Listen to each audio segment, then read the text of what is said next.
দেখো বন্ধুরা, আমাদের বাড়িতে এই পাতাগুলো উঠেছে। এটা আমরা গ্যাটফল নামে চিনি। তোমরা কে কি নামে চিনো জানাবা তো। দেখো, ডাঁটাগুলোকে এইভাবে হালকা করে ছুলে নেব, তারপরে পাতাগুলোকে কুচি কুচি করে কেটে নেব।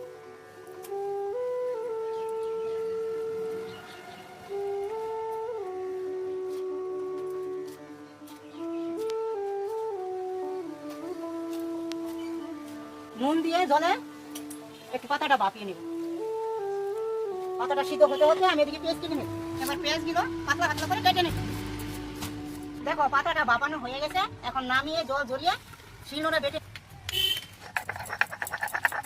কাঁচা লঙ্কা বেটে নেব। দেখো, বাটাটা হয়ে গেছে। এখন নিয়ে তুলে নিচ্ছি।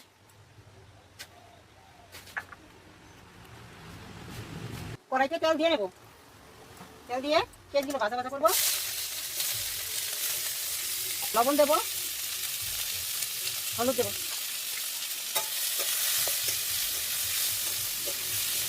পেঁয়াজটা ভাজা ভাজা হয়ে গেছে। এখন পাতা বাটাটা দিয়ে দেব, দিয়ে ভালো করে ভাজবো।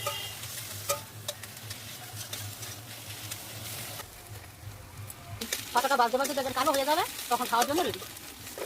গ্যাটফল পাতাটা খাওয়ার জন্য রেডি।